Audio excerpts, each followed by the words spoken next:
Rest in power, Jerry Nealon, harm reduction worker from Ireland. Here's someone that knows what any child knows. If you have a breathing emergency, you give them rescue breathing ASAP.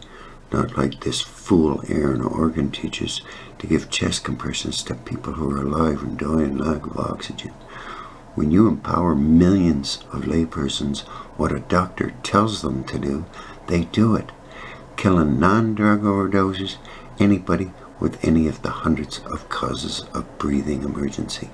You're all being murdered and you know it, as a 5-year-old child knows it. Per 10 million references in the medical literature, rescue breathing. This protocol increases morbidity and mortality in non-drug overdoses and drug overdoses. Rescue breathing is the hardest thing I do as an emergency physician, says Dr. Aaron Orkin, blatant liar. Pierre Portier, CEO of the Canadian Paramedics Association, it's rescue breathing. The paramedic service is actually very well prepared. They all have naloxone.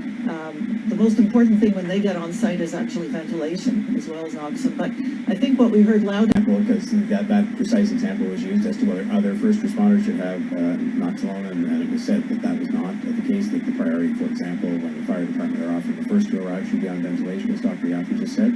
But let me just say this about the disaster or crisis that comes to affect a big community. What's the one thing that often stands in the way of effective dealing with it? It's different protocols people have, different ways they collect information, different information they have, and the whole idea of this partnership, and I commend those who pulled it together before I got involved, is to get everybody around the table so you can start to produce numbers, that they're collected in a common fashion, that they have protocols that are well agreed upon so that when things get worse, if they do, hopefully not, but when they do, that we actually can deal with this, as opposed to sort of saying, oh my goodness, this person didn't tell me that, or we have a different system here. This is what causes people to lose their lives, quite literally.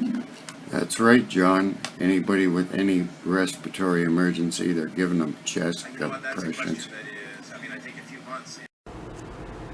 A response from Jerry. Yeah, it's a very serious issue, all right. Deny rescue breathing from any respiratory emergency patient, they die. And I watch everyone make themselves physically and emotionally ill, denying what you know. Breathing emergencies are breathing emergencies. They are not cardiac arrests. Rest in power, Jerry Nealon, passed away June 2021, cancer.